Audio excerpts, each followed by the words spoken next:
To mark the Queen's official birthday, it's Trooping the Colour now on BBC One, introduced by Hugh Edwards. These guards are getting ready to take part in one of the great state events of the year. It's just one aspect of their work. They risk their lives in some of the world's most dangerous trouble spots. But today it's their privilege, like generations of guardsmen before them, to honour their sovereign at the Queen's birthday parade. The greatest of military spectacles on the Horse Guards parade. The mass bands of the Brigade of Guards played magnificent martial music. Only 5 guards were present this year. 7 battalions are serving overseas. The escort, drawn from the Welsh Guards, present arms. No one indeed can watch the Guards march and not be thrilled. An impressive finale to a great and popular royal occasion. And dominating the skyline around us, with the sun trying to peep through some of the clouds there, some of London's proudest landmarks. But all eyes today, of course, on that vast open space of Horse Guards parade, where before long there will be some 1,200 troops and at least 250 horses taking part in this Queen's birthday parade of 2008. And the news from Afghanistan in the past few days of the latest British losses there reminds us that those taking part in this very colourful parade today are, above all else, battle-ready soldiers. Some of the musicians already in place, they will be playing a very important role today. The keepers of the ground are also with us, and we have a little peep at some of the banners, medieval Welsh symbols, giving us a little clue as to what's to come later today. The event held in June every year to mark the Queen's official birthday. The origins of this event can be traced back to 1748. It is, without doubt, one of the great state events of the year. There'll be thousands of people along the Mall. It's a great sight to see the royal procession. And protecting the Queen's route today are the 1st Battalion Coldstream Guards. Their battalion has recently returned from a tour of duty in Afghanistan. They are the streetliners.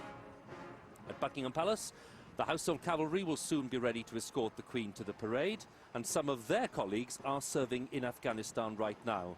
I'm delighted to say they'll be watching the parade with us. D Squadron of the Household Cavalry in Camp Bastion. They're very welcome. We'll be talking to them in a little while. And let's hope some of that spirit is reflected on the parade ground in Horse Guards.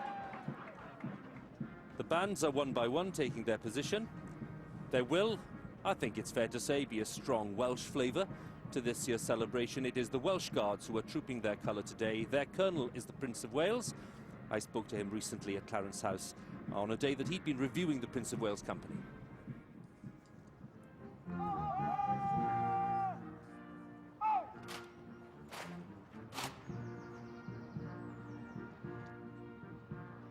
Having conducted this review, I have every confidence that once again you will excel in your role as escort to the colour on Her Majesty's birthday parade next month. Your Royal Highness, we've been doing our sums and you've attended lots of Queen's birthday parades. I shan't tell you how many. You'll know anyway. What do you have memories that stand out more than others about some parades, or is it just one happy kind of fusion of experiences? No, I think there was. I think it's 33 now, isn't it? Because I've been Colonel of the Welsh Guards for 33 years. Yeah. But of course I went when I was quite small, most years, which I loved, in the carriage with my grandmother and my sister. Queen Elizabeth, the Queen Mother, and Princess Margaret, with little Princess Anne between them, and Prince Charles sitting serenely by himself. The Queen, riding the now famous police horse Winston, was accompanied by Field Marshal the Duke of Edinburgh, baton in hand, and the Duke of Gloucester. The royal children seem to be as good at saluting these days as they're eager to do it. You see what happens from a small age. And then, to me, I mean, I love riding on the parade. It is a great event and a great privilege to do so. And it always produces a lump in my throat. It is very moving, I think, and very stirring to see it done so well. And when you have the mass bands and everything else, it is fantastic. Well, music is the best bit of it for some people, Yeah, let's face it. absolutely. The music on parade. Yeah. Do you enjoy the music part of it? Oh yes, it's wonderful. The mass bands are fantastic. I mean, I'm always full of admiration for the way they managed to do this great, extraordinary maneuver called the spin wheel. How the hell they do that, I don't know. And, of course, almost my favourite piece of music is what they always play every year at the start, which is Les Huguenots. It's wonderful, that.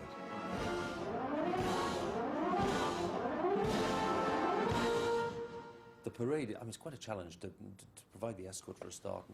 There'll be other guards too this year, Yeah. provided by the Welsh Guards. But when it's the escort and the spotlight is on the escort, it adds a bit of tension, doesn't it? It certainly does. And I mean, I always feel for the ensign to the colour, you know, because everybody's watching. It's absolutely up to you to get everything right. So you can imagine the practice and the drill that goes into that to get it sort of word step perfect is incredible. But what I can never get over is how they manage to turn from public duties 1 minute to operational circumstances the next, or on exercise or whatever. And I don't think enough people realise that although they march about, you know, dressed in smart tunics and bearskins, that they're actually at the same time highly trained, highly operational soldiers, constantly rushing about. It's the challenge we have every year with the Queen's Birthday Parade and broadcasting it, is to make that point, which is that you can enjoy the ceremonial, but please bear in mind that these men are, you know, doing other things. Yes. Well, certainly this year is a classic example of it, because the Welsh Guards have suddenly been required to do the trooping of the colour at short notice because the Coldstream Guards were going to do it. It was their turn. But as they only just got back from Afghanistan, I suppose towards the end of April, it was just, you know, too tight to fit them in. So the Welsh Guards were the only Guards regiment stationed in London who could cope with this. To what extent are you able to follow in some detail what the Welsh Guards are up to in various forms, not just the Prince of Wales Company, but the Guards as a whole?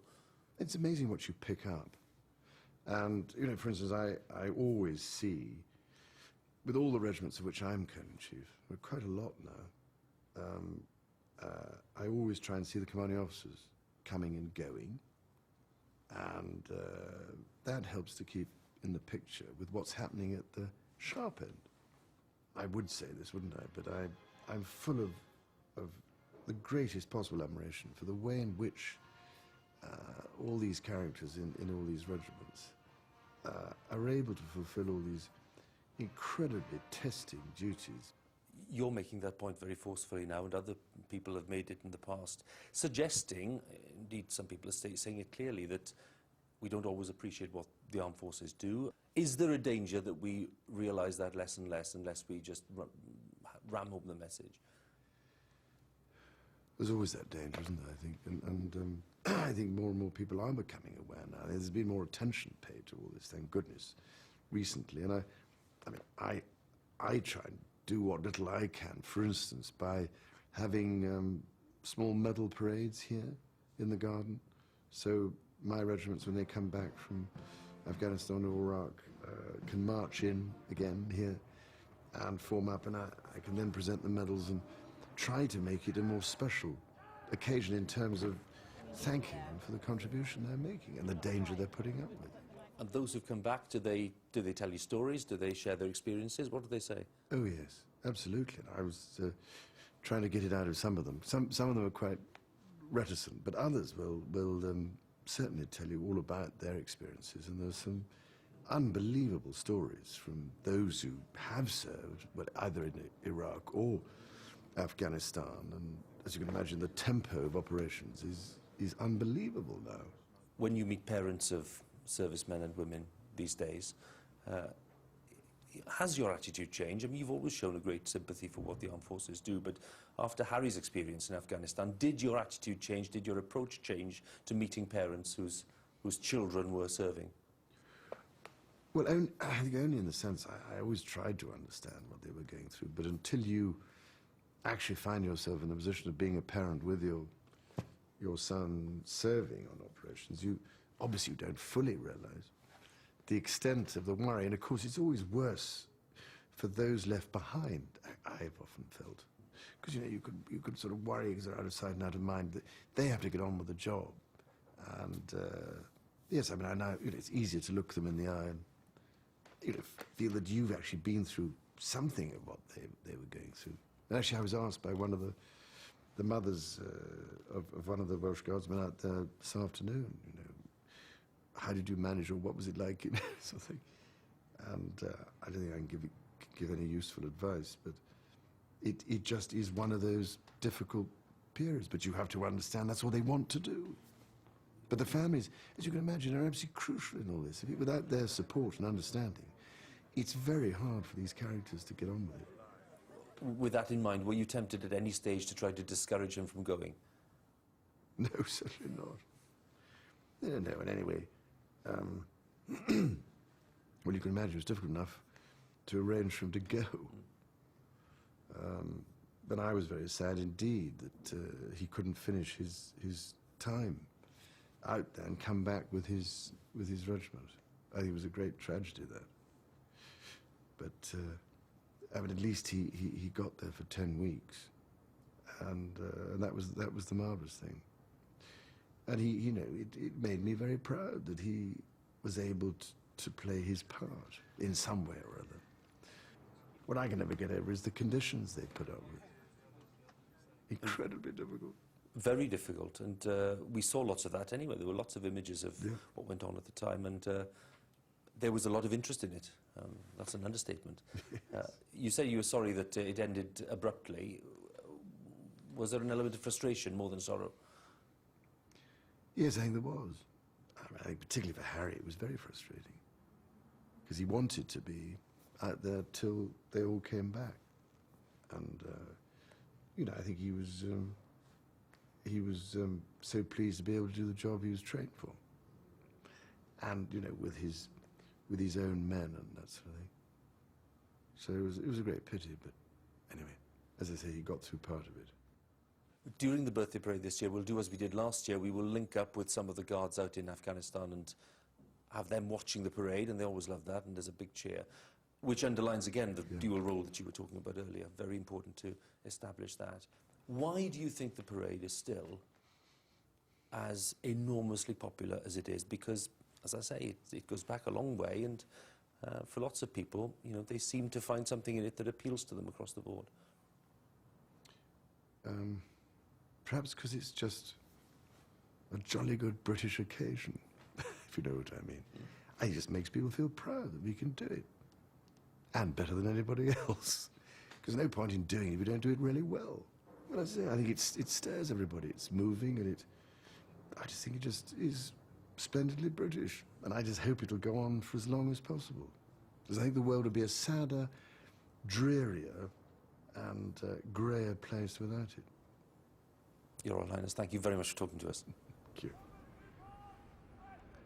Prince of Wales, talking to us at Clarence House recently, Colonel of the Welsh Guards, and the Prince of Wales's company, his company, will be providing that escort today. They've just joined us on the parade ground. The stands are full, thousands of people around Horse Guards Parade, many others lining St James's Park nearby. It's a wonderful scene today, and lovely sun to accompany what's going on. Claire Balding is with one group celebrating a special year. We've got a very special enclosure here. This is the youth enclosure. We've got brownies up at the end, we've got the girls' brigade, we've got the Cubs down here, there are scouts as well, and an organisation that's celebrating its 125th anniversary this year. The Boys Brigade. Tom Borman is here. What are you all about? Boys Brigade is a Christian organisation for boys and young men. It's a great honour for us to be here as part of a worldwide organisation. As the Queen's our patron, so it's a great honour for us to all see her.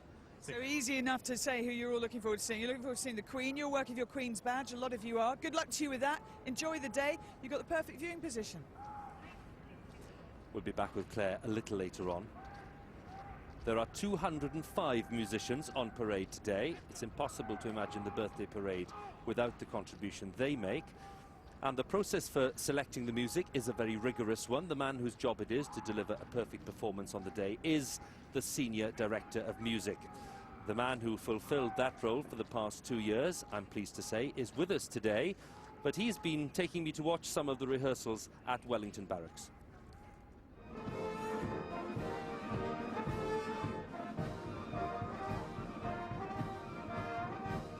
Bob, lots of viewers will want to know, given your long experience, why you joined the army as a musician in the first place.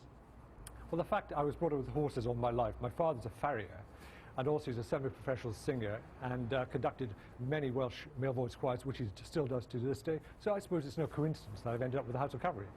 Let's go back to your very first birthday parade. What are your memories of that? The first one was in 1974, and I was in the Life Guards, and I was playing tuba, and I was in the front rank. Did you enjoy it? You don't enjoy it at the time. You only enjoy it, like a lot of things in life, when you reflect back on it. That was your first. What's your best memory of the birthday parade? I suppose the greatest honour that anybody could have is by being the Senior Director of Music on Parade, which is what I did for the last 2 years. Lieutenant Colonel Bob Owen, the Senior Director of Music, in his last birthday parade conducts Royal Procession. Nothing's better than that. On parade, you've got 5 of the best bands, not just in the army, I would say in the world as well. And it's their opportunity to show what they're capable of doing. And this year, we have your company in the commentary box. How do you feel about that? Well, this came as a bit of a surprise to me when I was approached to do this. But I thought there's a lot of experience there. Perhaps I can put over a musician's perspective. You're looking forward to it? Yes, I think so, with your guidance.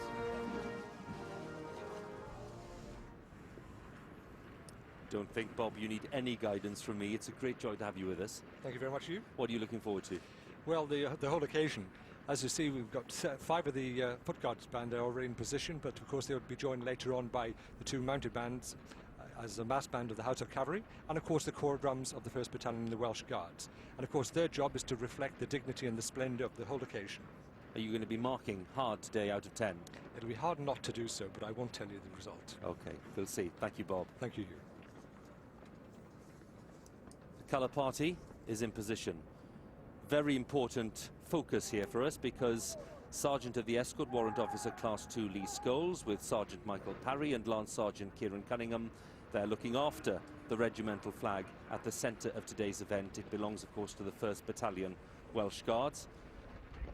And it is decked with a wreath, as we can see. And there is a significance to that, because today is what we call a wreath day. It's the 14th of June, marking the 26th anniversary of the end of the Falklands conflict. And the colour party will protect the colour now until it is safely transferred to the ensign for the formal trooping through the ranks later in the parade. The escort, as we said, provided by the Prince of Wales's company. It's only the 9th occasion, by the way, that the Welsh Guards have had the honour of trooping their colour at the birthday parade. The captain of the escort, Major Ben Ramsey, says he knows they're in a small club of individuals who've enjoyed this honour. Let's have a look at the far end of Horse Guards. At the number 6 guard, formed up at right angles, comprised of men from the number 7 Company Coldstream Guards. They provided the escort very stylishly last year. They've provided reinforcements for the 1st Battalion on duty in Helmand Province. Let's look at number 5 guard. It's comprised today of men from F Company Scots Guards. They recently returned from duty on the Falkland Islands. And next to them, number 4 guard, comprised of men from Nijmegen Company Grenadier Guards. Half of the guardsmen taking part in the parade for the first time. Among the others, some of the men injured in Afghanistan who've thankfully made a good recovery and are fit for today's parade. And then we have number 3 and number 2 guard, comprised of men from the 1st Battalion Welsh Guards, some 400 Welsh Guardsmen on parade today. And during the year, some 50 Welsh Guardsmen have been deployed to Afghanistan. They arrived back at RAF Bryce Norton several weeks ago after a 6-month tour attached to the 1st Battalion Coldstream Guards.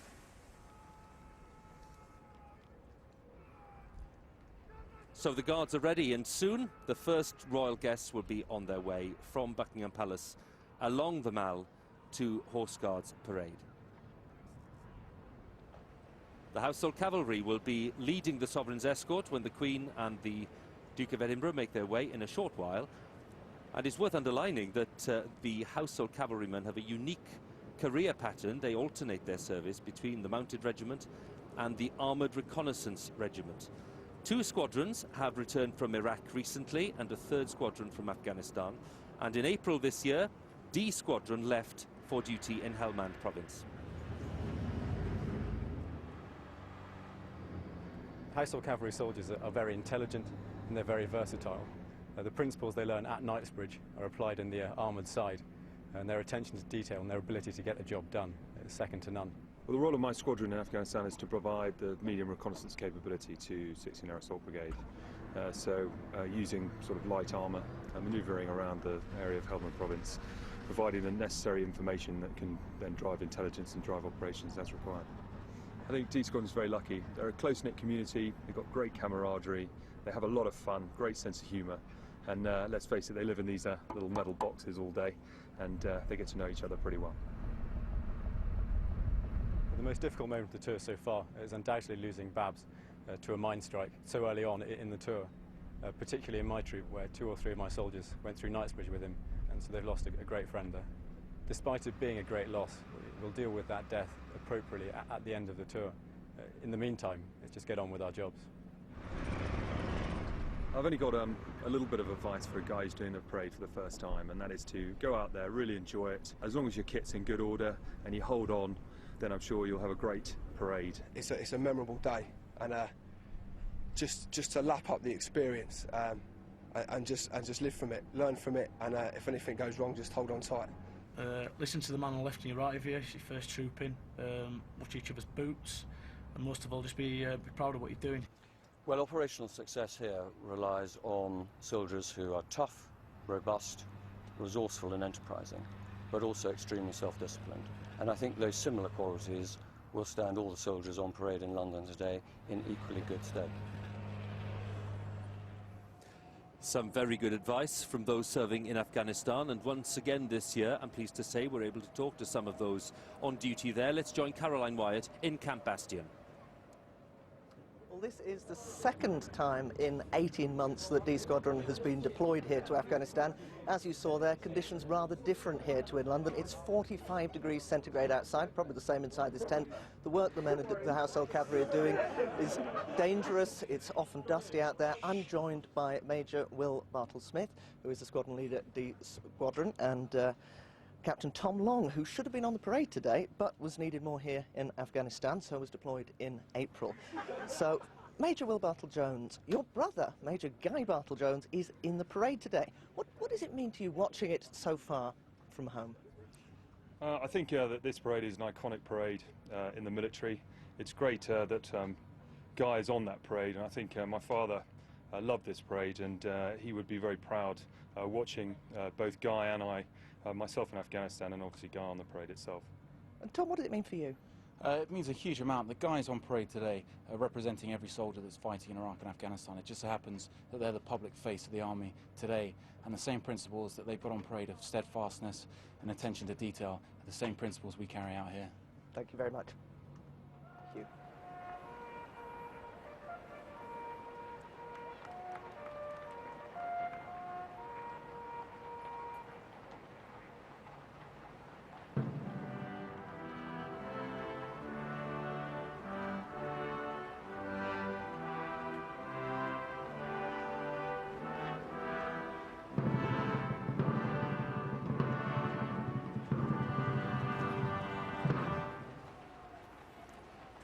The first royal guests on their way, Princes William and Harry and the Duchess of Cornwall. Prince William wearing his Household Cavalry officer's uniform of the Blues and Royals. He's just completed his attachment to the RAF. He's just started a secondment to the Royal Navy. The second carriage, we have the Earl and Countess of Wessex, and we have the Duke and Duchess of Gloucester. The Queen will follow along the Mall in a few minutes' time. And ready for their arrival on Horse Guards, number 3 Guard has reformed. They've opened up to welcome the first carriage when it arrives in a few minutes' time. Spare a thought for this man, carrying a great burden on his shoulders today. The officer commanding the parade, Lieutenant Colonel Richard Stanford. He is Field Officer in Brigade Waiting, to give him his precise title. It's his second time in charge of the parade, but it's his first time in charge of a parade where the Welsh Guards, his own guards, are trooping their colour. A real sense of expectation now, a huge crowd here, knowing that the Queen's arrival isn't far away, and that the first royal guests are already on their way. We expect a little later on to be seeing some distinguished guests, including the Prime Minister and Mrs. Brown. But talking of distinguished guests, here's a man who was born 18 years before the Great War started. He's Henry Allingham, who celebrated his 112th birthday last week. He's one of just 3 surviving British veterans of the First World War, the last surviving original member of the Royal Air Force. It's wonderful to see him here. And in Mr. Allingham's presence, I think it's fair to say the Chelsea pensioners look like young men today. There are 10 of them at this year's parade, including former members of the Grenadier, Coldstream Scots and Welsh Guards.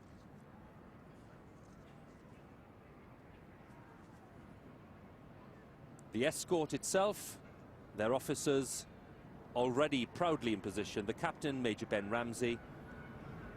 The subaltern, Captain Alex Corbett-Bircher, who served in Basra in 2005 and did Afghanistan last year. And the adjutant, Captain Mark Lewis.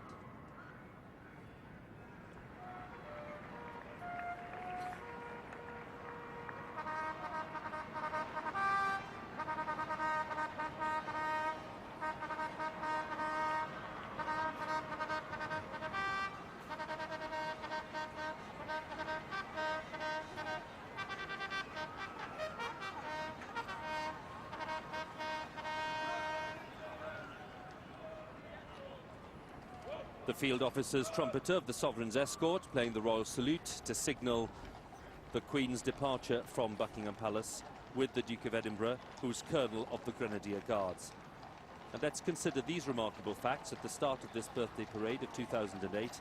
It is the 56th birthday parade of the Queen's reign, in the 56th year of her reign. And Elizabeth II has now reigned longer than any monarch except for Queen Victoria and George III. Duke of Edinburgh, as I say, Colonel of the Grenadier Guards. The other royal colonels, the Prince of Wales for the Welsh Guards, the Duke of Kent, Colonel of the Scots Guards, and the Princess Royal, Colonel of the Blues and Royals. So the Queen has started her journey towards Horse Guards Parade, where the Guards are ready. Today's parade, of course, the result of months of preparation. This year there's been a very closely fought contest for one of the most prominent roles, that of the ensign, the man whose duty it is to troop the colour.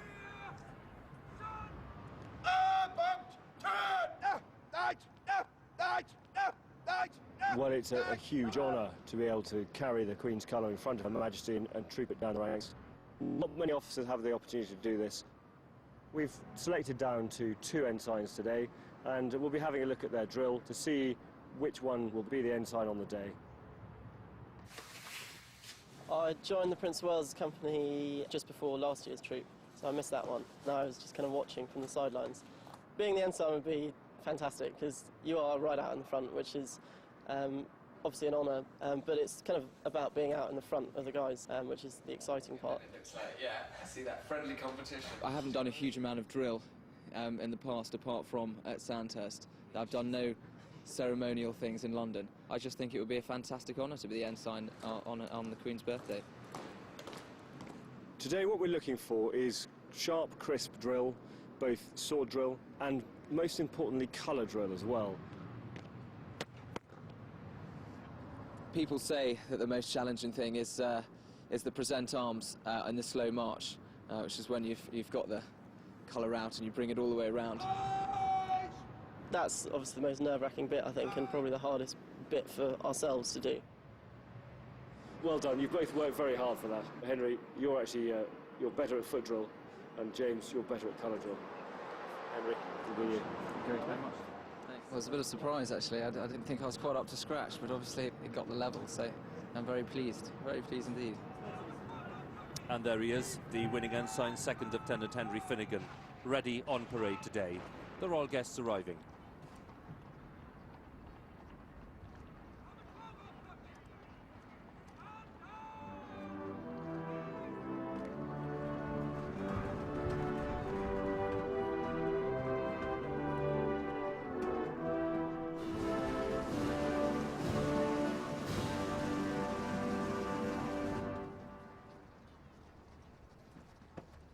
Princes William and Harry and the Duchess of Cornwall making their way towards the office once used by the Duke of Wellington above Horse Guards Parade. Their arrival being watched by the Prime Minister and his wife and by other members of the government. Interesting, Bob, just 6 bars of the national anthem there. Why the curtailed version? Yes, Hugh, only the Queen and the Duke of Edinburgh are given the full national anthem as a royal salute. Other members of the royal family only get 6 bars. That will change when the Queen arrives later then. Indeed. So the first carriages are with us, and the Queen, as we know, is already on her way along the Mall.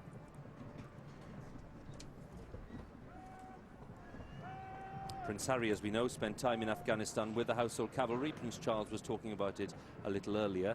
His colleagues in D Squadron are watching. Let's join Caroline Wyatt, and a few Welsh Guards there too.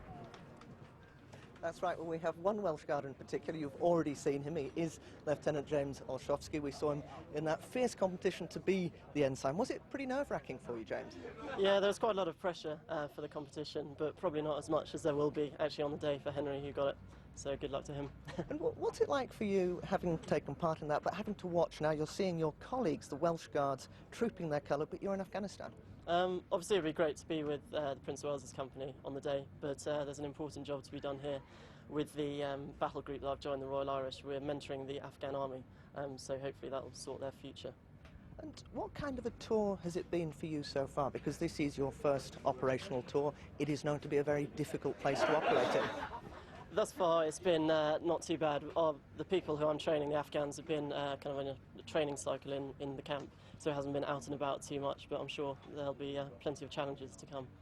And this has been a particularly difficult week. There's been something of a sombre atmosphere here at Camp Bastion because we have heard the deaths of 5 paratroopers in 1 week. Does that affect morale? Does that affect the kind of feeling that you have as you go about your job here? Yeah, obviously our sympathy goes out to those who are personally involved in that situation. It makes everyone take stock of what they're doing here, and kind of in a wider sense it makes you think of your families. They must kind of be worrying sick when they hear that kind of news. And yeah, it does make us kind of take stock of this situation. And watching the parade today, what are your feelings? You're out here, all your colleagues over there. Yeah, it's funny to see some of the familiar faces on the TV, and good luck to all of them. It's a good day. And while you're training the Afghan National Army, what is your feeling on the kind of progress that is being made out here, the kind of job that all of the British forces, not just the Household Cavalry, not just the Welsh Guards, but all the work that you are doing here? There seems to be progress. More and more the Afghans are taking over kind of the situation in their country, which is the plan. And in general, I think there's definite progress being made. Lieutenant James Olszewski, thank you very much for joining us here in Afghanistan. Many thanks, Caroline. Back with you in a short while. The Brigade Major, Lieutenant Colonel Jeremy Bagshaw, and 4 troopers of the Blues and Royals leading this great Sovereign's procession along the Mall for this birthday parade.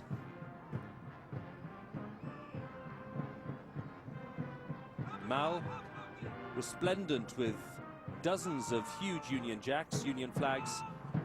That is the tradition, of course. They fly on all government buildings to mark the Queen's birthday from 8 in the morning until sunset. And following the 4 troopers of the Blues and Royals, the mounted bands of the Household Cavalry. And for many people, of course, this is an integral part, fantastically rich part of this procession. Bob, there's nothing quite like it. No, absolutely not. It's a wonderful and unique spectacle. And there you see the 2 bands of the House of Cavalry dressed in state clothing. On the left-hand side, as you look at it, you'll see the Life Guards and then the Blues and Royals on the right-hand side.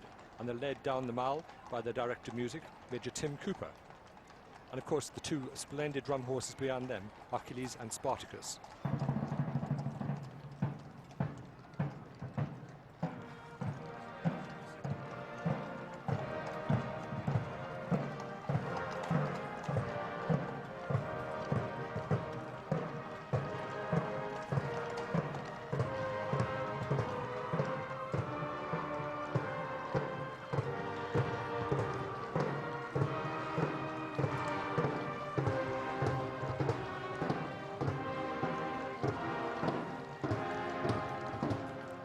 Bands turn into the approach road near Horse Guards Parade.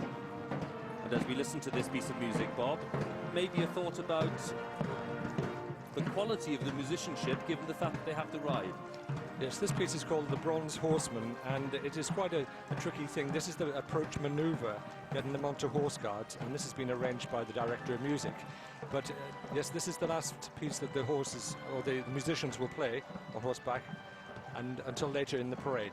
When they make that dramatic entrance during the parade itself. To Aida itself, yes.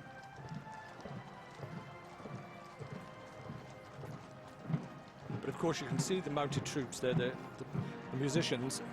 A lot of people think that all the musicians have their reins attached to their feet, but of course they don't. Those just the two drummers have that. The musicians fold their reins in a particular way, depending on the instrument that they're playing.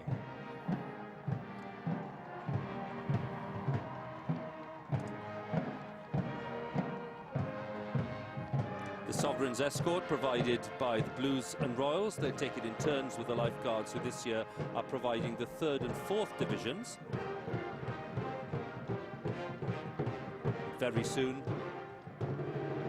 Queen and Prince Philip will themselves negotiate that turn onto Horse Guards Parade.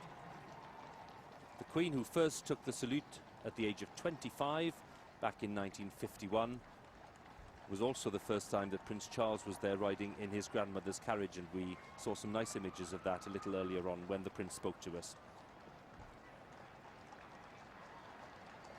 We mentioned the fact that this is a parade to mark the Queen's official birthday. The Queen celebrated her 82nd birthday this year on the 21st of April.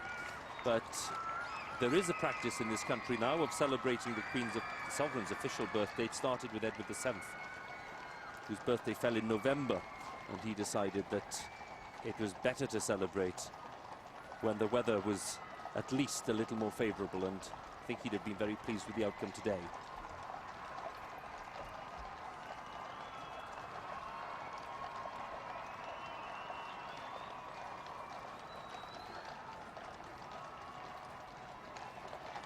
The head coachman, whose job it is to get the Queen and the Duke onto the parade ground at 11 o'clock precisely, is Mark Hargreaves, also known as Jack. It's his 2nd time on parade. He's riding McCarthy today. The hand horse is Daniel. And Mark told us last year that he trusted Daniel with his life, 100%, and clearly that hasn't changed because the choice of horses is the same this year.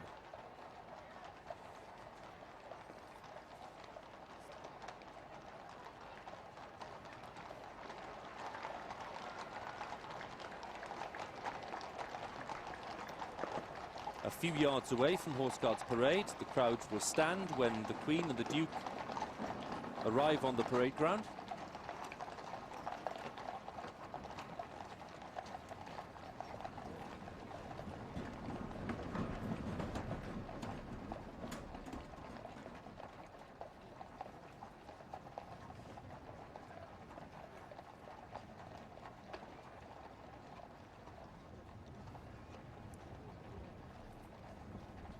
They make their way past the colour party when the head coachman will salute the colour with his whip.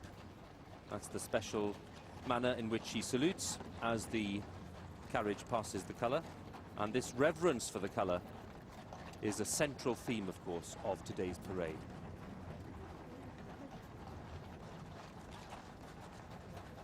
The Royal Colonels salute the colour. Prince of Wales, the Welsh Guards, the Duke of Kent and the Scots Guards, the Princess Royal of the Blues and Royals. And the non-Royal Colonels salute as well General Sir Michael Rose of the Coldstream Guards, Lord Guthrie of Craigiebank of the Life Guards, and Major General Sebastian Roberts, riding on parade as Colonel of the Irish Guards for the first time this year. Sir Sebastian took over from the Duke of Abercorn.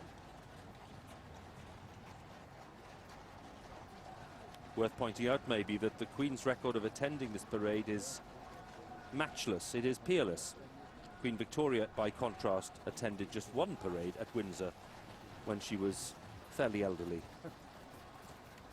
So this birthday parade of 2008 is about to begin.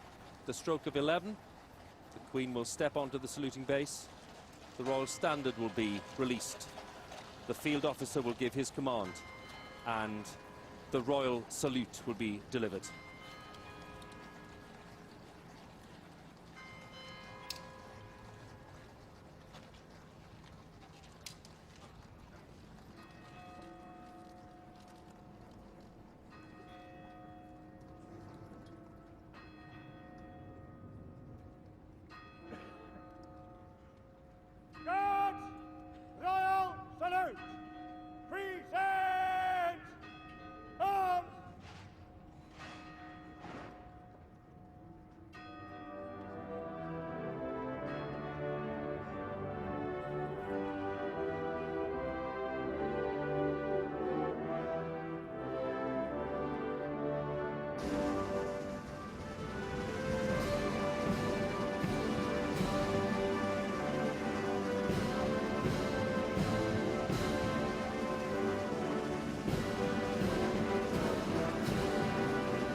The royal salute has been given.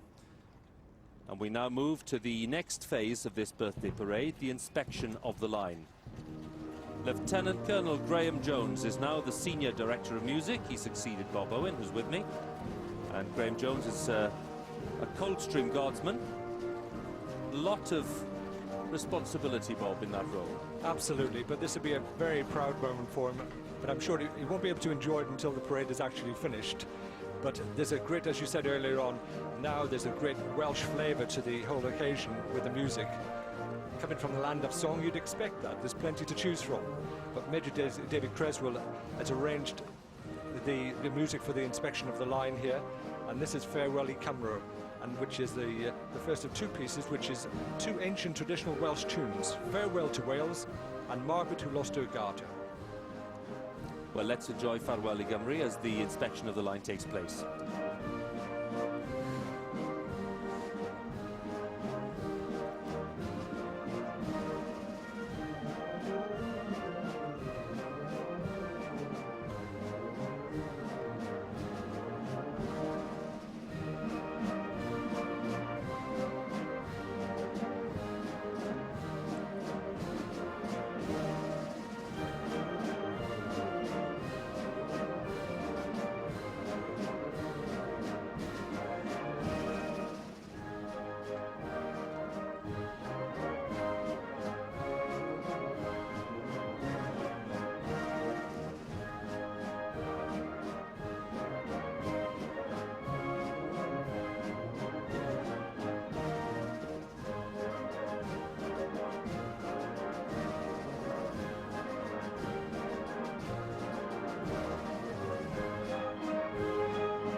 The music changes to Home Again to Wales, again arranged by Major David Creswell.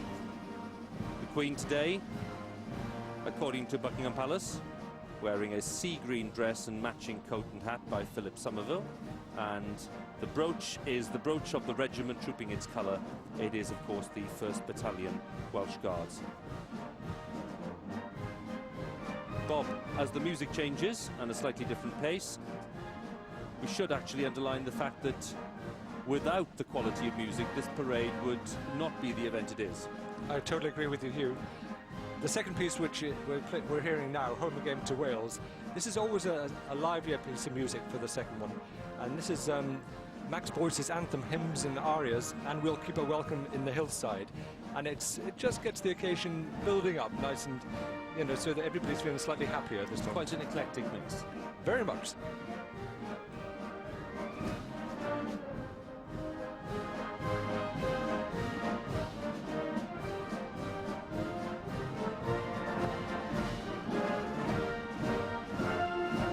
Salute for the sovereign standard of the Blues and Royals. They pass the Guards Memorial there on the edge of St James's Park.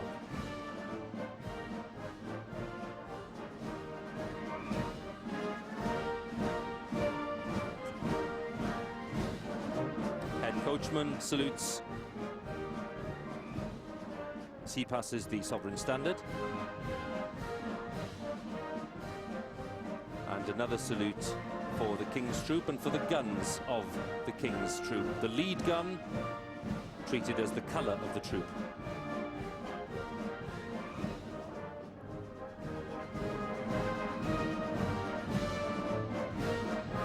Major of the parade, Major Guy Bartle-Jones, whose brother we heard from with Caroline in Afghanistan a short while ago.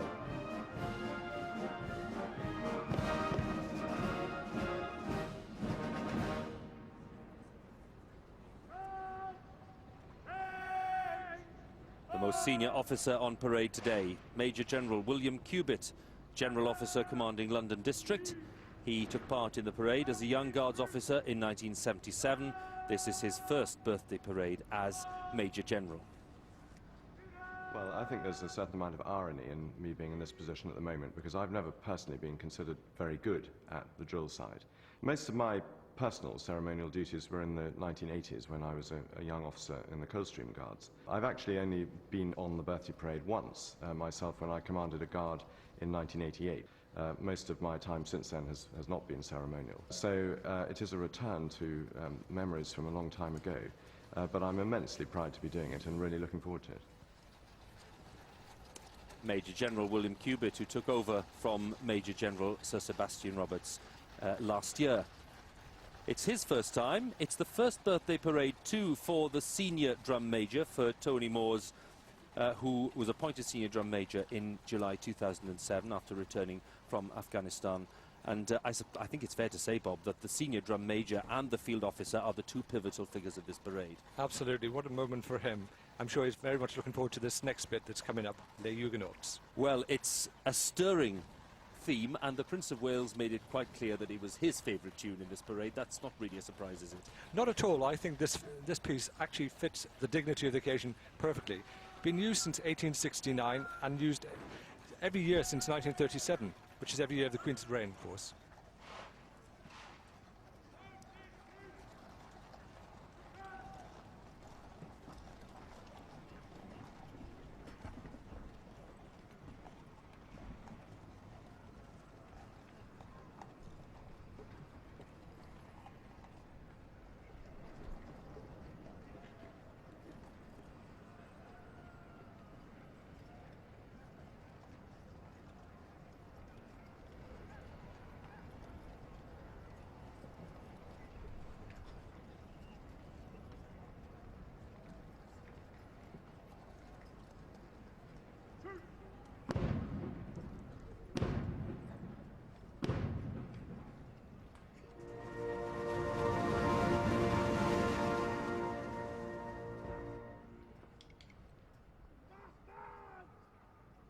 By the centre! Slow! March!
At the front for the raised trombone, the signal that the mass bands are about to change direction.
centre! Quick, march!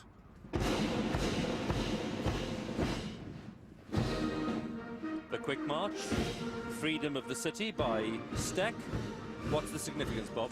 Well, this is written by a former director of music of the Welsh Guards. You mentioned Steck, which was his pen name, but it's actually Leslie Statham.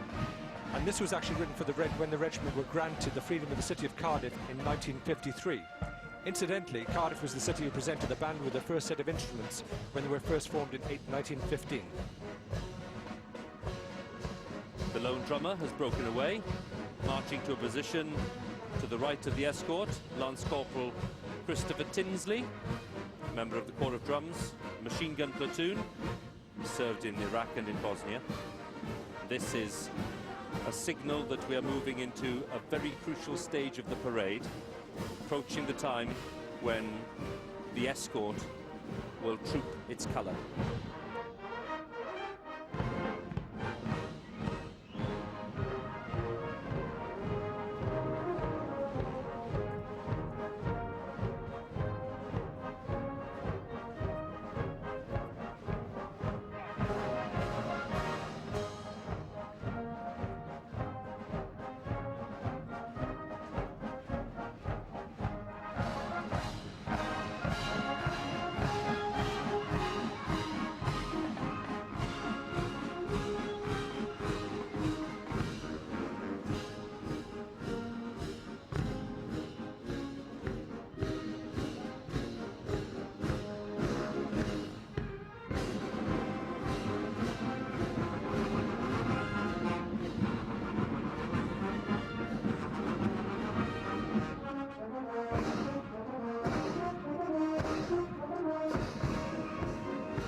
Lance Corporal Tinsley beats the drummer's call, signal that the escort will soon march forward to troop the colour. Before that, Guardsman Gareth Lee marches forward to take the Regimental Sergeant Major's pace stick. He's Regimental Sergeant Major Michael Monaghan, enabling him to draw his sword.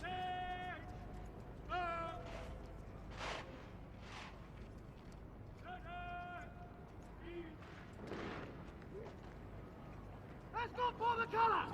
In close order! Last! Dress!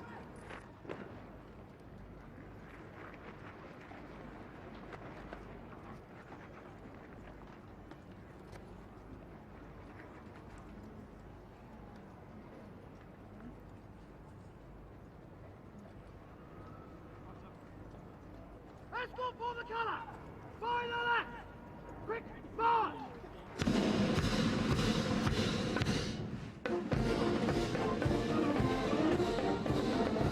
And the proudest moment for the Prince of Wales's company. Marches forward with pride and with energy to claim the colour and then to troop it through the ranks. Significance of the music here, Bob. British Grenadiers, it's not a particularly Welsh tune. No, people might be surprised to hear that the Welsh Guards are marching to this, the British Grenadiers. All infantry regiments in the 17th, 18th century trooped their colours to this march because they all had a company of grenadiers who were always on the right flank. This company was made up of the tallest men in the regiment, and they were assault troops and they threw the grenades, hence the name.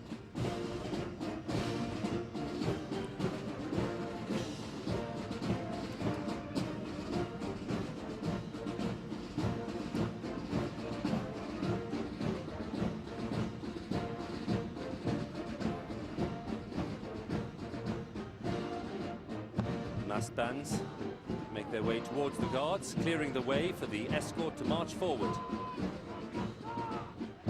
They'll stop some 16 paces from the colour party. Music will stop. The regimental sergeant major will move forward with the ensign to collect the colour.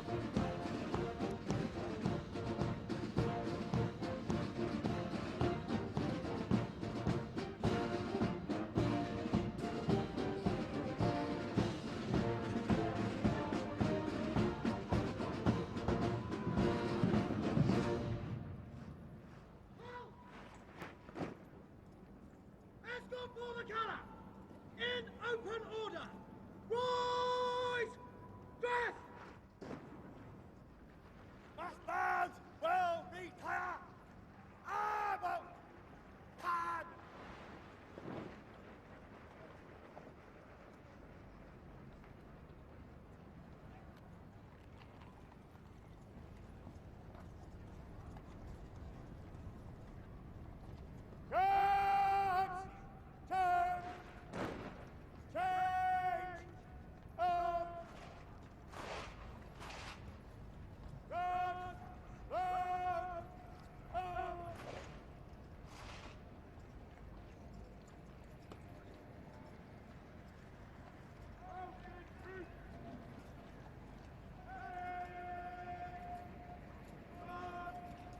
Regimental Sergeant Major Michael Monaghan marches from the rear of the escort.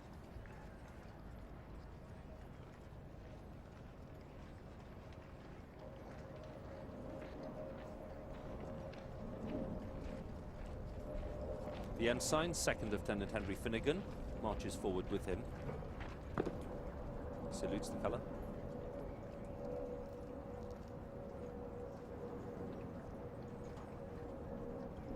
He'll now take the colour from the colour sergeant.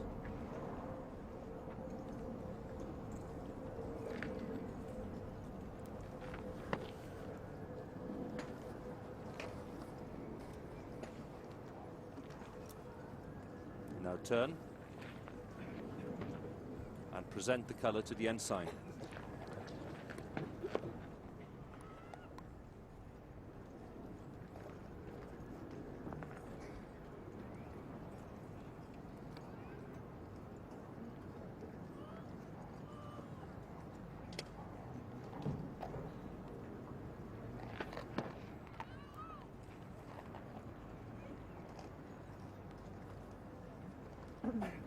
Colour is safely transferred to the ensign. This will now be marked by a royal salute. Escort to the colour! Present! Arms!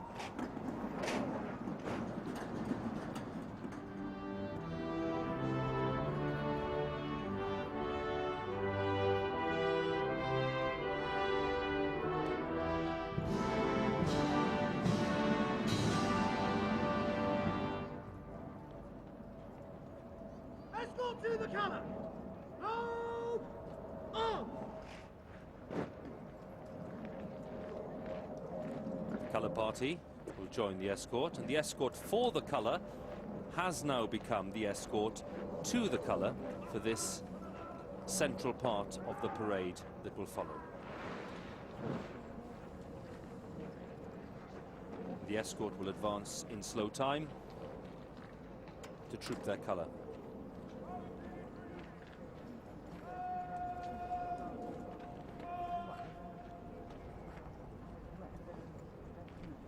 Escort to the colour! Change! Arms! Escort to the colour will advance! By the centre! March!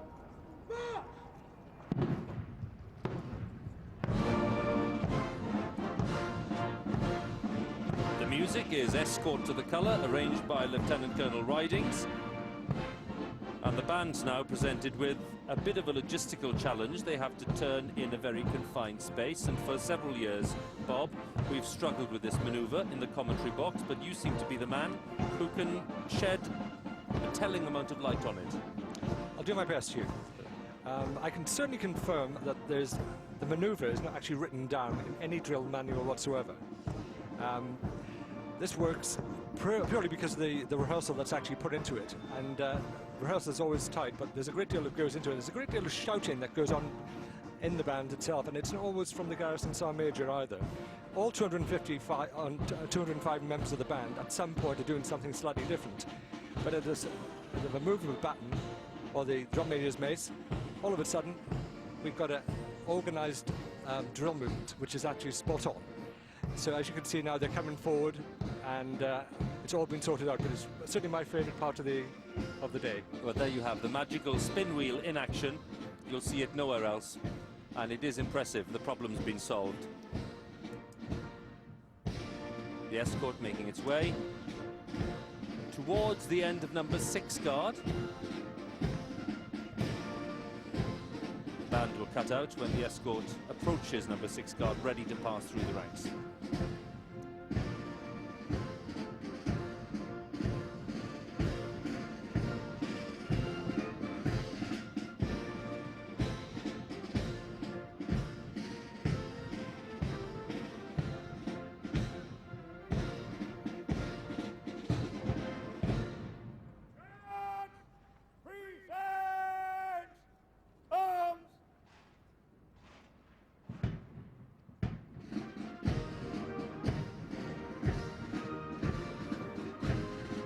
Grenadiers, slow march, arranged by Harris.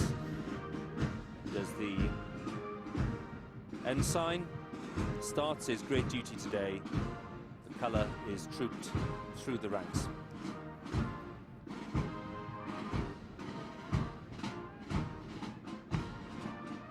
And as the colour passes those people in the stands around Horse Guards, they will salute.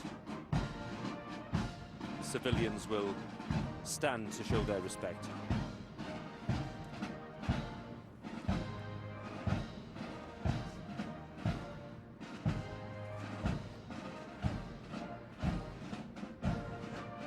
It is, of course, the proudest moment for 2nd Lieutenant Henry Finnegan. It's his first major ceremonial event, and he won his place here. We saw that.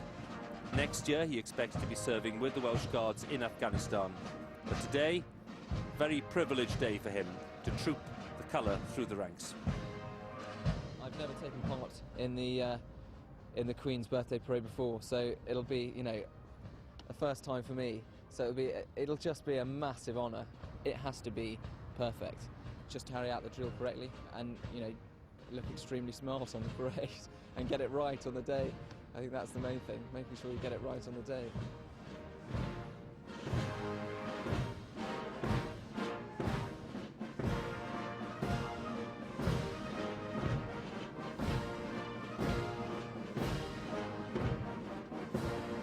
A long tradition, of course, where the colours were used as rallying points in battle, clearly visible, carried by the ensign, so that they could be easily recognised by the soldiers. That's the tradition that's being honoured here today.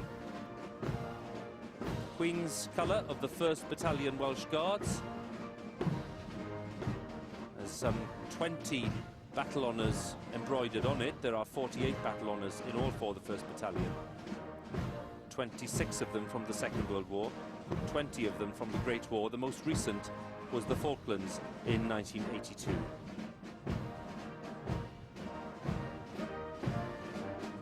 Colour presented by the Queen in May 2006 at Windsor Castle.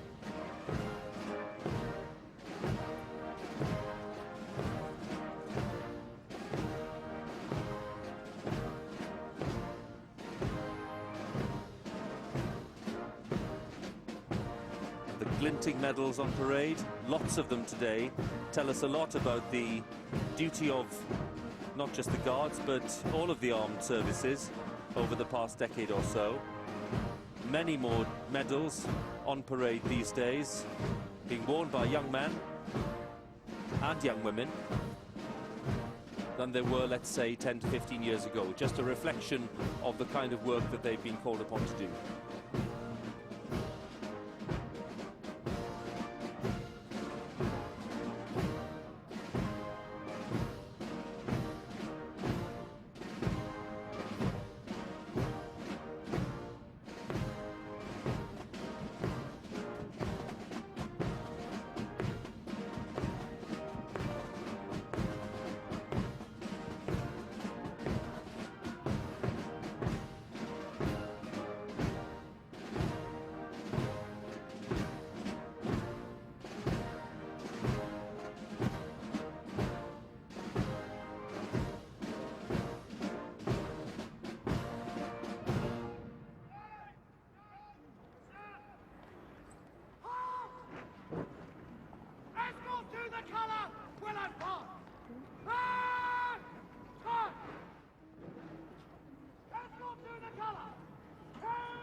Quick, march!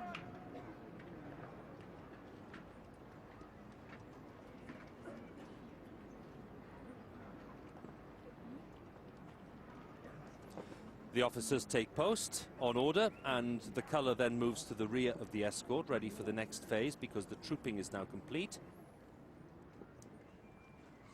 Numbers 1 to 5 guards will retire. About turn.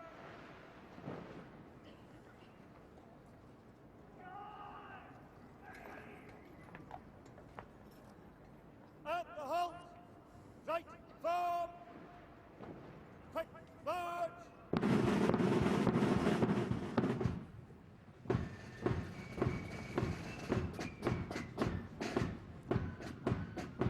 The rousing music played by the corps of drums. Music is Hazelmere. And Bob, what can you tell us about this piece of music? This is one of two marches being played today by the Corps of Drums, composed by Tom Burkitt, who was a former drum major of the 3rd Battalion, the Coldstream Guards. He wrote this shortly after the Second World War for his wife Hazel. Hence Hazelmere. Absolutely. Written in 1946, as Bob was saying. What we see now is the Guards reforming, ready for the march past. Numbers 1 to 5 guards will advance. About turn.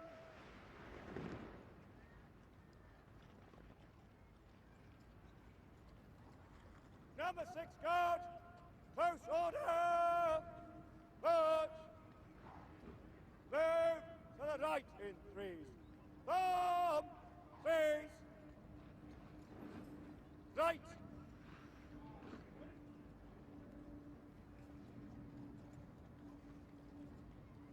Guards will march past in slow and quick time. By their left. Slow march.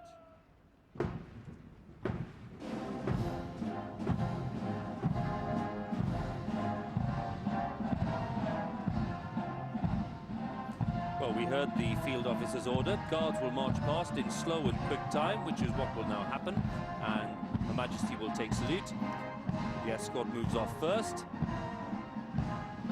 Music, marching songs of Glamorgan, arranged by Major David Cresswell. I should say, for those listening who wonder why Sosbanbach is included in the marching songs of Glamorgan, that's maybe one for Major David Cresswell to answer, Bob.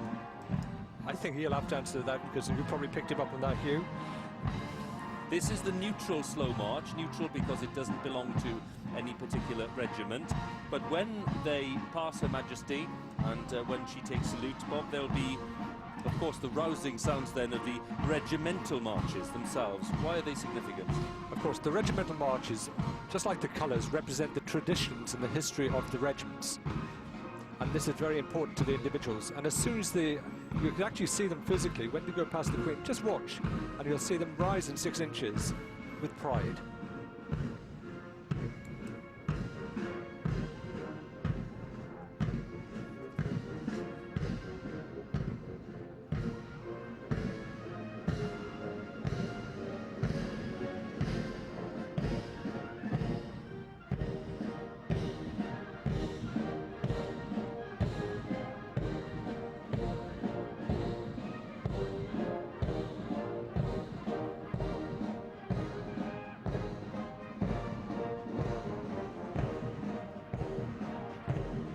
Duchess of Cornwall among those enjoying this birthday parade in the sunshine as the Guards prepare themselves for the march past in slow time. Led by the field officer, Lieutenant Colonel Richard Stanford, in his second parade. Followed by the Major of the parade, Major Guy Bartle-Jones, who just last month returned from Afghanistan, where he was serving as second in command with the 1st Battalion Coldstream Guards. And as we mentioned earlier, his brother is watching in Afghanistan right now.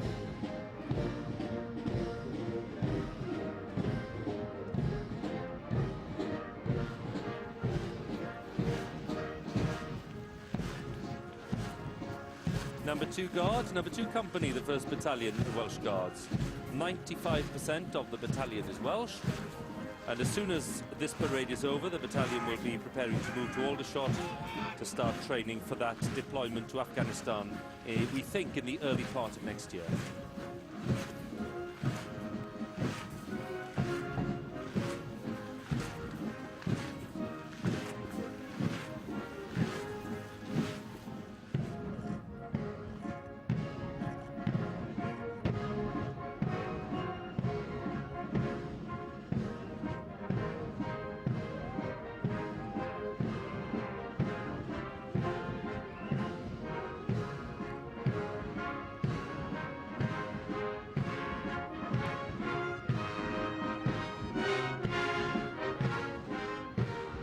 Colour moves to the front of the escort to take position as they mark time.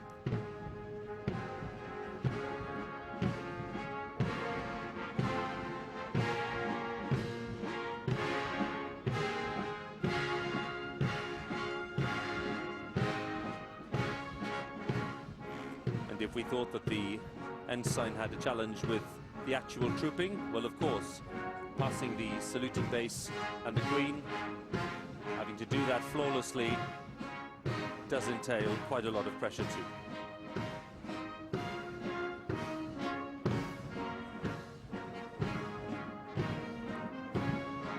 Quite clear, Bob, that the Queen enjoys the music if the foot tapping is anything to go by. I think that's always a good indication for you, isn't it, Hugh? If she's looking happy and the foot is tapping. Because she's very knowledgeable about the music as well. We'll take the foot tapping to be a vote of confidence in the senior director. Totally.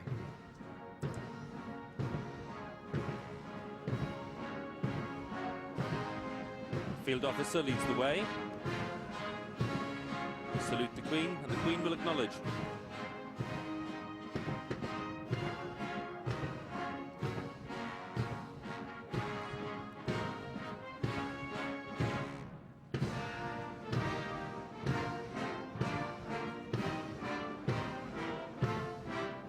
First of the regimental marches, the Welsh Guards slow march, men of Harlech, arraigned by Cappy.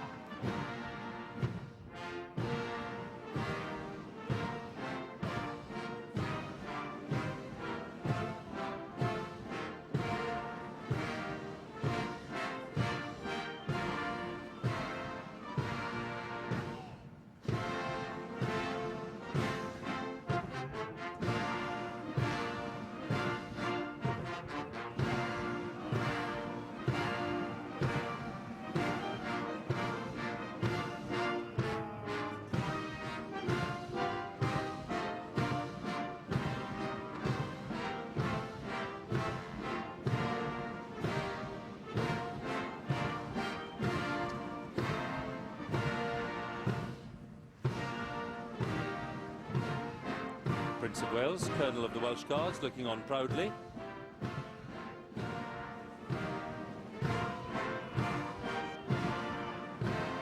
The music will change to the slow march of the Grenadier Guards after number 3 Guard has passed Her Majesty.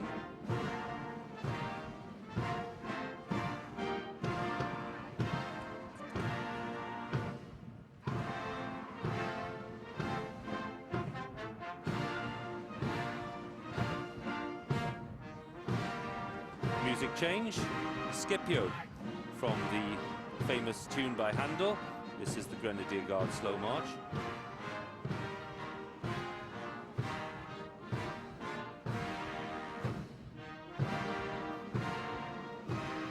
Colonel of the Grenadier Guards, the Duke of Edinburgh.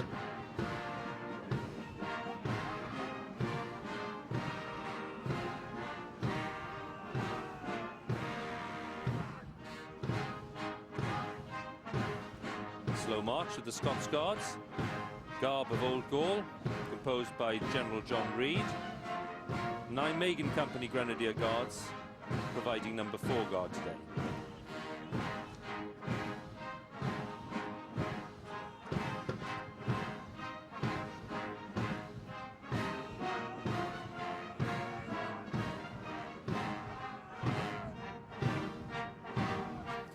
Coldstream Guard, slow march.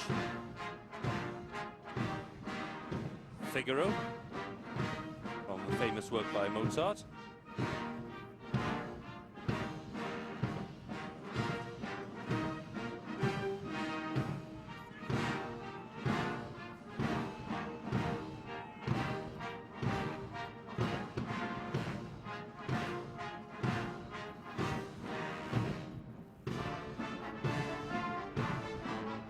So the march past in slow time has ended. The adjutant of the parade, Captain Mark Lewis, at the rear.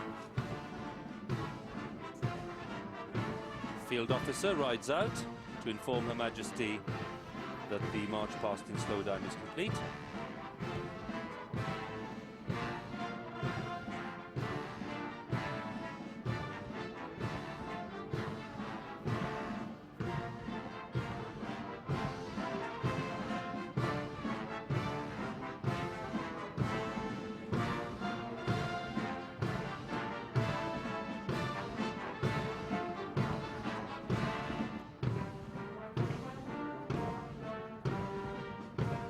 The neutral slow march is Aberystwyth, the famous Welsh hymn tune arranged by Major David Cresswell. As the Guards are reforming, ready for the march past in quick time, let's join Claire Balding. Well, Hugh, it is the most amazing privilege to be down here on the ground, right at the corner of Horse Guards Parade, to be able to enjoy the whole ceremony. The music really gets inside you and actually starts to quicken your heartbeat. You can tell how important it must have been in times of battle. And behind me, the King's Troop waiting, beyond them, the Blues and Royals and the Life Guards. All of the horses waiting very patiently. Luckily, it's not too warm a day. We've got enough sunshine so that the breastplates and the helmets and their coats, the horses' coats themselves, are just gleaming. You can see that reflection like beautiful mahogany wood. They look so well, but they're being incredibly patient. There aren't too many flies around, so there's a little bit of flicking of heads, but not too much. And the horse here that the commanding officer of the King's Troop, Major Erica Bridge, is on, is being absolutely perfect. He has hardly moved a muscle. He has stood absolutely square, all 4 feet square. He's called Sir Digby Snaffles. His stable name is Kemp, and I think that's one of the most perfect parade horses I've ever seen, because he's just waiting his turn. The horses actually seem to be enjoying the music as well. I think if they could tap their hooves, Hugh, they would. Who knows, Claire? Who knows? Thank you very much. Best view in the house, really. Admiral Nelson's. He's casting his eye on the parade. And let's face it, the vantage point is 185 feet high. And it is really a magnificent scene today.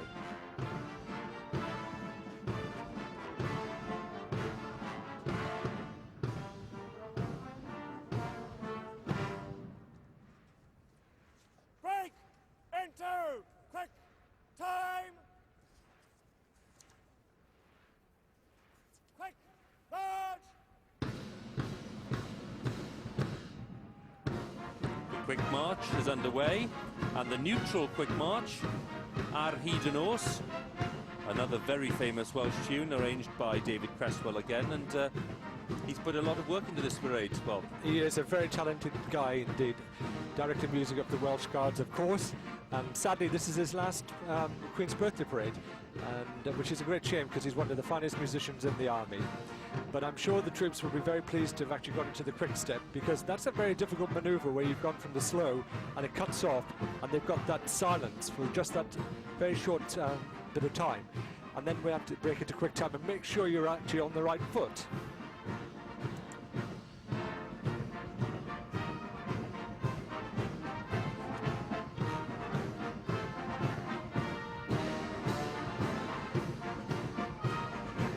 March past the Guards Memorial, and again, in all the colour and all the enjoyment today, and all the colour, the great music that we're enjoying, just a poignant reminder that just in the past week we've had to bring reports from Afghanistan of 5 losses of life.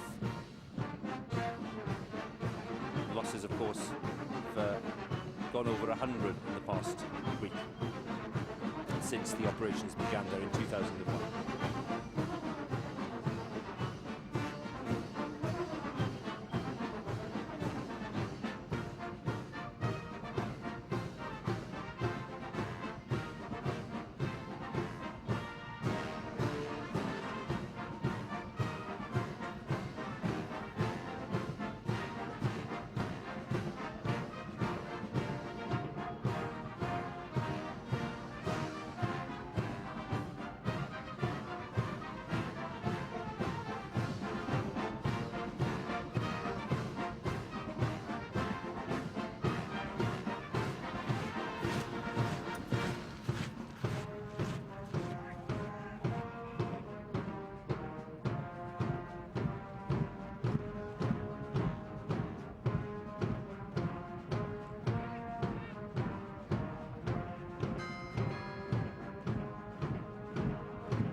4 Guard.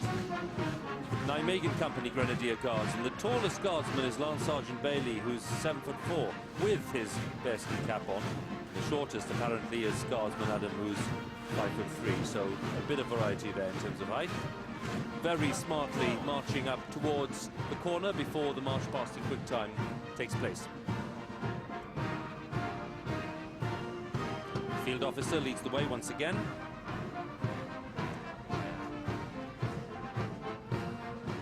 This time the colour at the rear of the escort.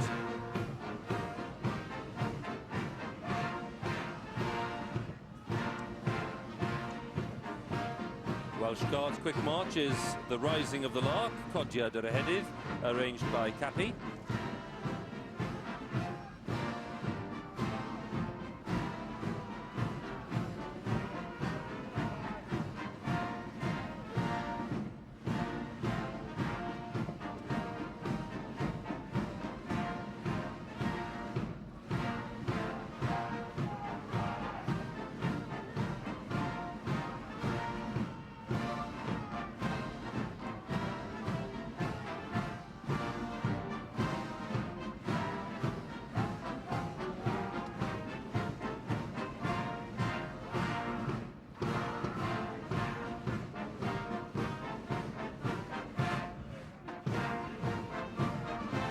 Quick march for the Grenadier Guards, the British Grenadiers.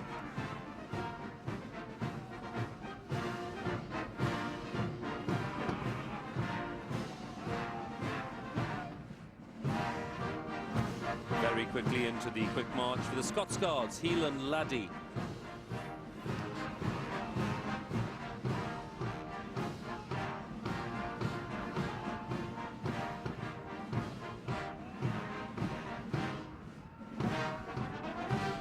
Then the quick march for the Coldstream Guards, Millanolo, posed by Val Ham.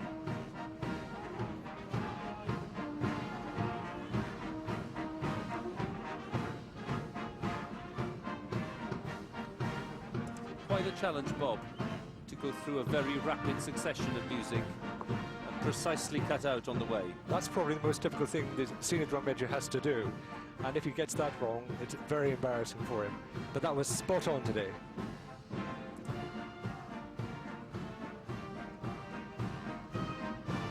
Field officer rides out again, salutes the Queen at the end of this march past in quick time.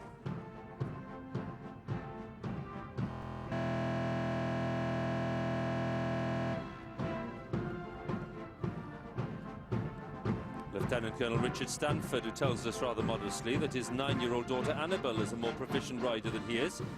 We'll let Claire be the judge of that. But he did learn to ride for last year's parade. He's justifiably proud to be one of the very few officers to have commanded the birthday parade on more than one occasion. Queen's Birthday Parade is very, very important to us. It's a chance for us to troop our colour in front of Her Majesty, and it is important for us to maintain very high standards. We were on the parade last year, and we sent people almost directly from the parade into operation in Afghanistan. We'll finish this parade this year, and then we'll start preparations for a potential deployment to Afghanistan in March. So it's a busy time, but it's important to have high standards on parade and high standards on operations. Lieutenant Colonel Richard Stanford talking about high standards. I'm just wondering how the parade's gone down with the men in Afghanistan who are watching very eagerly there. Let's join Caroline White again. A lot of spontaneous reaction this end, and of course many of the men here have taken part in trooping the colour before, but are now on active operations here in Afghanistan. We're still with Major Will Bartle-Jones. Your brother riding in the parade, you've done 3 parades yourself. How did he do today? Yeah, it looked like he did well. He was on Wellington. He's a great horse, and I think he probably thoroughly enjoyed himself out there. Well, what about your tour? Well, the tour's been tough so far. We've had our ups and downs. But really, to date, I think the tour is going according to plan. For us, though, today, watching the Household Division on parade has been fantastic, and our thoughts are really, though, with Tupar and the friends and family of the guys who've been lost out there. Briefly, Lieutenant James Olszewski, how did the ensign do today? Yeah, he did a great job, perfect flourish, and the Guards looked great. And we also have to say a special thank you to BFBS British Forces Broadcasting Service for helping bring the Trooping of the Colour to troops around the world so they could watch it. We are glad to echo that thanks. Caroline Wyatt and the men in Afghanistan, thank you very much.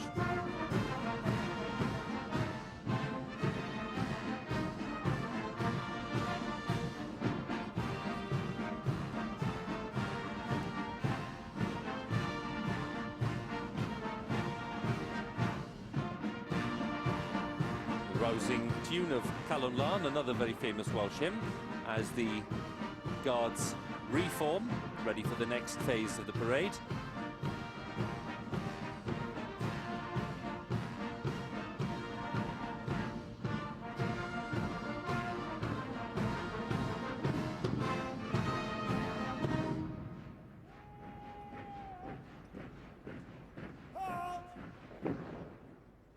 Guards!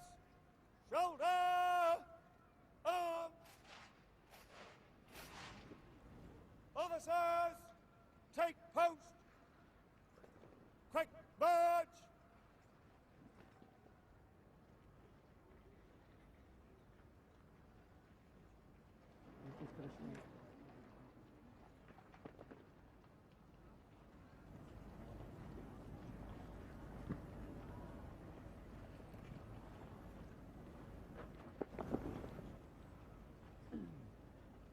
Guards!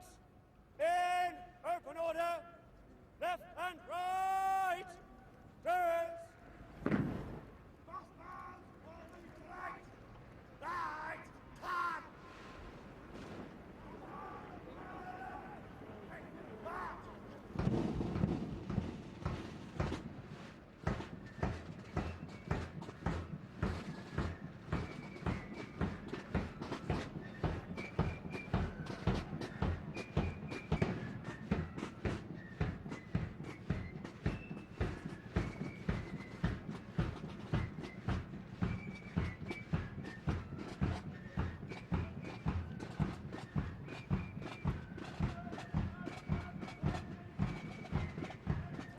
And now, having been standing waiting for nearly an hour and a half, the mounted bands of the Household Cavalry move onto the parade, north side of the ground.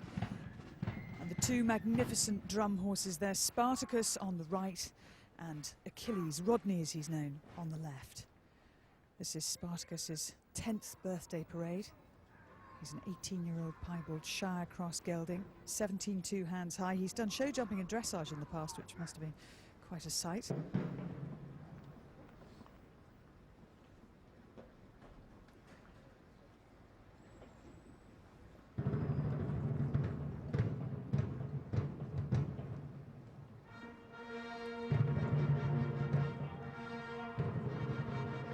And Sparky there being ridden by Corporal of the Horse Paul Kent.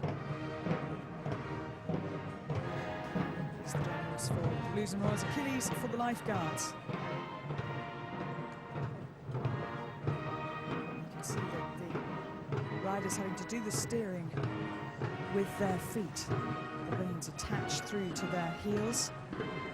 And the idea is the drum horses should not go into trot, because that could end up being quite dangerous. Spartacus actually has got a mind of his own. About 7 years ago, he jumped a 5-bar gate and threw his rider.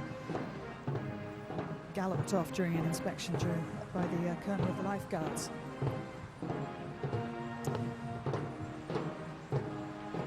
And behind me now, the King's Troop going forward to take their part in the parade. 6 horses pulling each gun.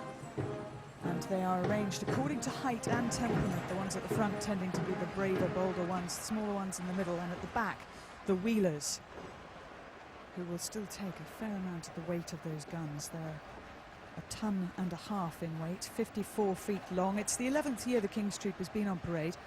They joined the ceremony on request from the royal family.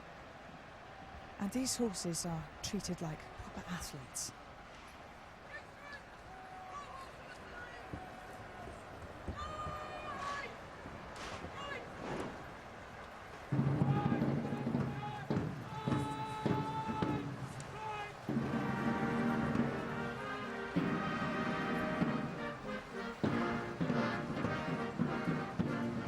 Major Erica Bridge, the first female commanding officer for the King's Troop, a second time on parade as commanding officer.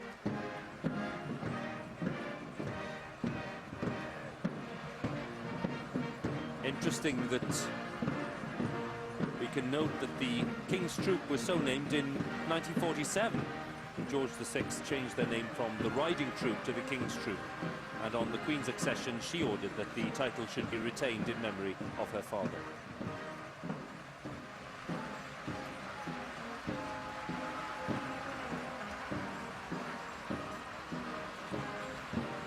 The guns take precedence on parade because ultimate battle winner, that tradition is being upheld. And the lead gun is treated as the colour for the troop.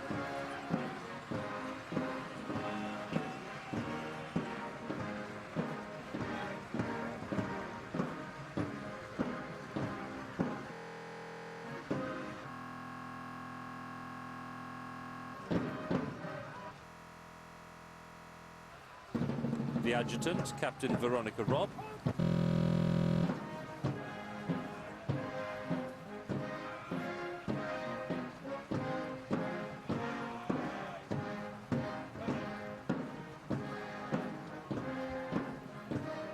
Music changes to the Blues and Royals, arranged by Major Ted Jeans.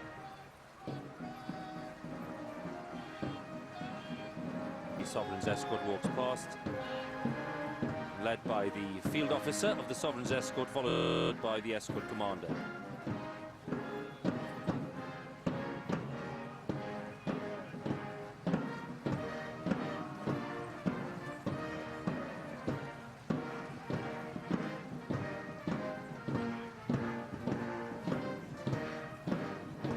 Regimental slow march of the Life Guards.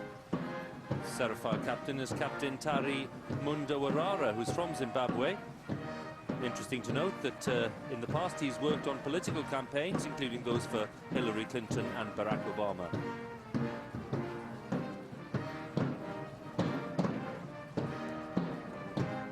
The Life Guards make their way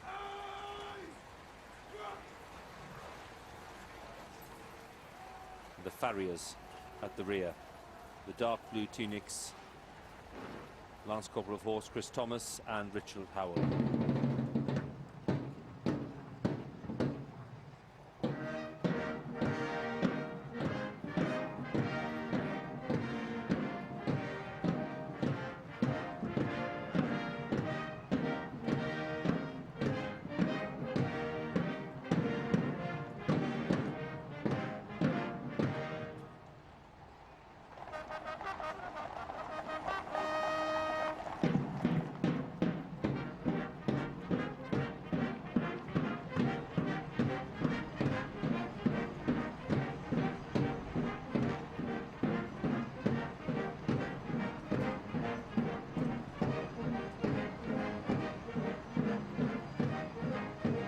The ground begins to shudder as they go past.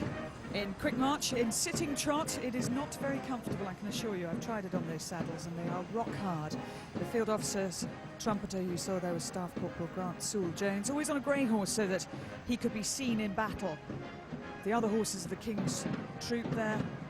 Major Edgar Bridge in front on the chestnut. The others tend to be bays and through to dark brown. Whereas you'll notice with the Household Cavalry, they're almost all black.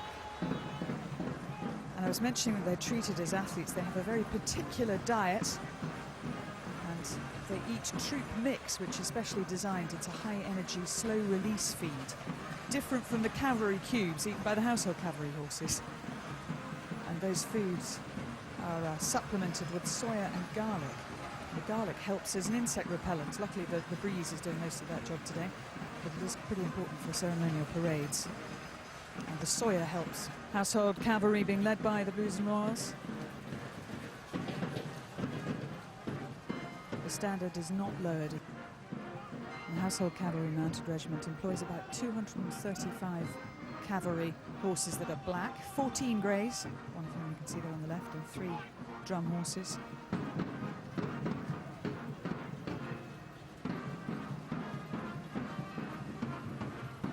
Acknowledging the Blues and Royals. There are a few new horses in there as well, known as remounts, for whom this will be their first Queen's Birthday Parade. It's seen as something of a passing out ceremony. 8 of them on this year's parade. They can be recognised by the gold spur worn upside down on the right arm of their riders' tunics.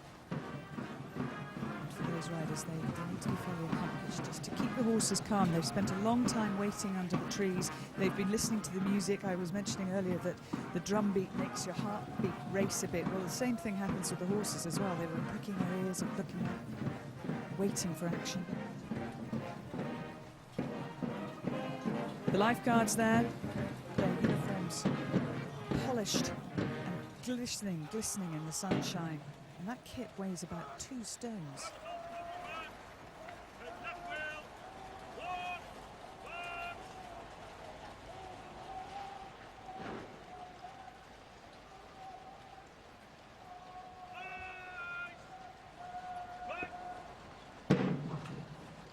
Director of Music salutes.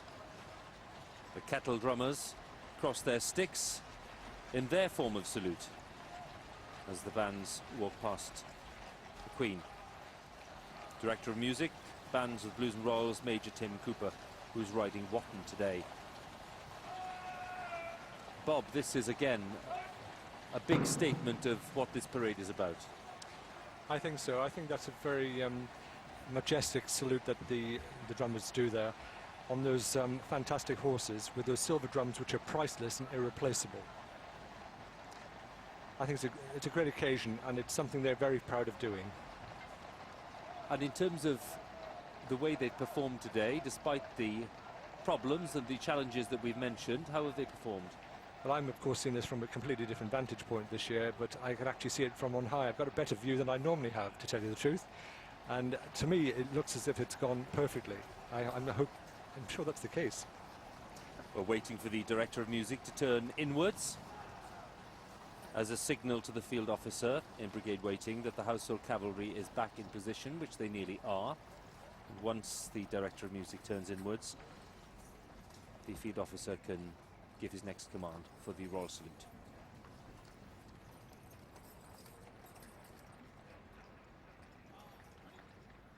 Guards, Royal Salute, present arms.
One of the great technical feats of the parade, when the eyes front happens without a word of command. Once the mounted bands as well make their way off the parade ground, but the eyes front rippling down the ranks as we speak. Guards, well form, 3 ranks. Form, 3 ranks. Guards, well retire. About 10. At the halt. 5 divisions. Right form. Quick march.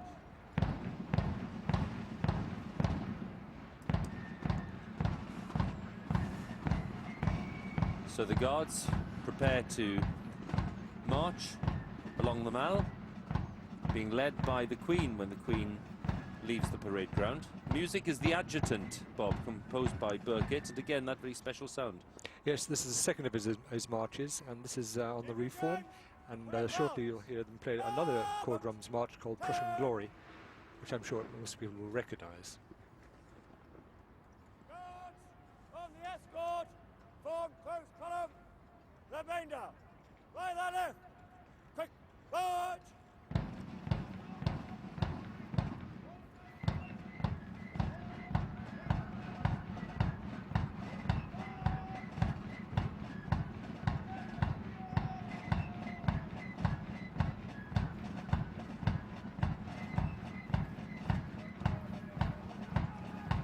Regimental Sergeant Major's paystick is returned by the Guardsman now that this trooping is complete.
And this is the stage in the parade where everything is put in place for the Queen's departure, because the Queen will lead her guards along the Mall back to Buckingham Palace, where she will take salute once again.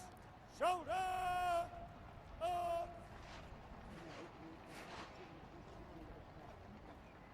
But none of that can happen until this man has said that it's fine to do so, because he is Garrison Sergeant Major Bill Mott.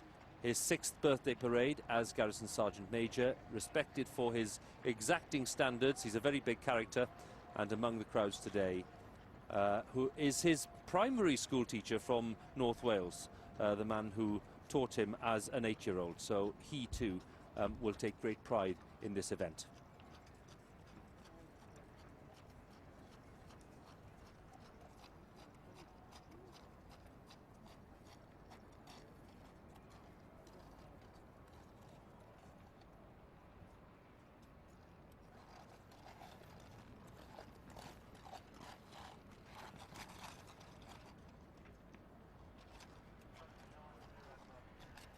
Your Majesty's Guards are ready to march off now.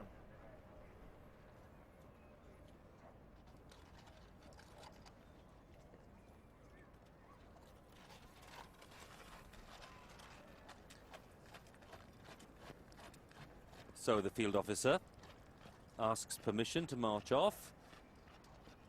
Queen was, I think it's fair to say, somewhat amused by the intricate manoeuvring that went on there, Bob, on the horse. I know, just to show that all the rehearsals actually worked, doesn't it, Hugh? She clearly enjoyed it. So Richard Stanford is on his way to conclude this parade.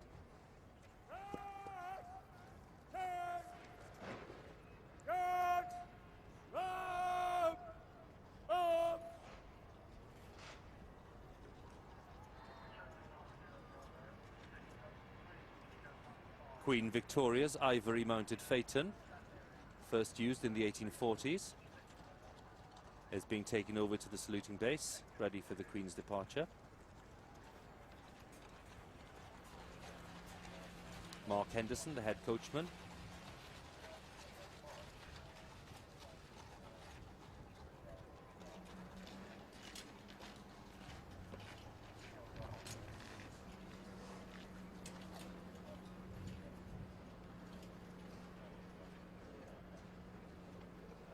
Garrison Sergeant Major Bill Mott, ready to give the signal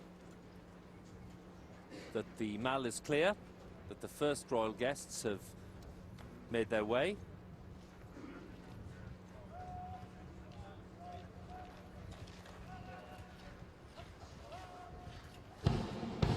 Signal's been received.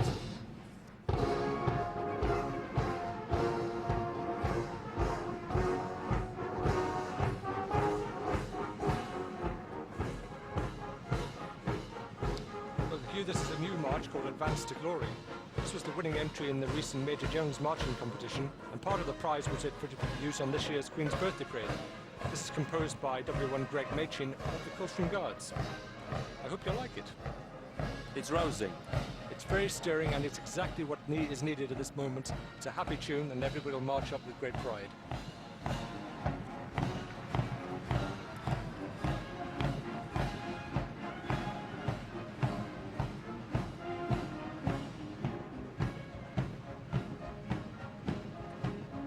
Queen having a very close look at some of the people in the parade ground and wondering what some of the groups are, because there are lots of groups around the parade today. Wondering how the parade was received in Afghanistan. Let's have a final visit to Caroline Wyatt. Well, D Squadron Household Cavalry preparing to return to their operational duties here in Afghanistan. Major Will Bartle-Jones, how did you and your men enjoy the Queen's Birthday Parade today? Yeah, it was good. It was great to be able to see our sister regiment doing what it does best back in London. Boys thoroughly enjoyed it, gave them a welcome respite from the work they're doing out here, and so rightly proud of what they achieved out there. Major Will Bartle-Jones, thank you, and our thanks to D Squadron and our lone Welsh Guard for hosting us here today in Afghanistan. Good to hear from you, Caroline, and all of your guests there. Thank you for your contributions during the parade. I'm wondering what Claire made of it all. Hugh, from this vantage point, it is even more uplifting and invigorating than it is at the great heights from which you look down upon it. I think Burniston stood out for me, the mare that the field officer was riding, with her constant lip movement. It's almost as if she's trying to say the commands along with him. And also the drum horses, which I adore seeing. But it is just a vast display of excellence. And I think the Queen would most certainly have appreciated it, as have the huge crowd down here. Claire, thank you very much, Claire Balding, for your expertise today. Bob Owen with me for the first time as a former Senior Director of Music, and you clearly enjoyed it, Bob, from this vantage point. It's been good to have you with us. Have you enjoyed it? Hugh, I enjoyed it immensely, and I'm going to give them 10 out of 10, because I know you're going to ask me about the music, and I think they did a great job. And particularly congratulations go to David Creswell, who, as I said before, is going to be his last occasion on Queen's Birthday Parade. And he's put a lot of music together, but put a lot of work into this, and I think it's worked very well indeed. And what about the man who stepped into your shoes, Graham Jones? Graham, there's still a lot more work to do. In fact, the bands are now up to the Palace, and where they performed there for quite some time. And he can enjoy that. This is the important bit, and I think it's all gone very well from his perspective. And I'm sure he'll look back on this as a very good spot. Thank you very much indeed, Hugh.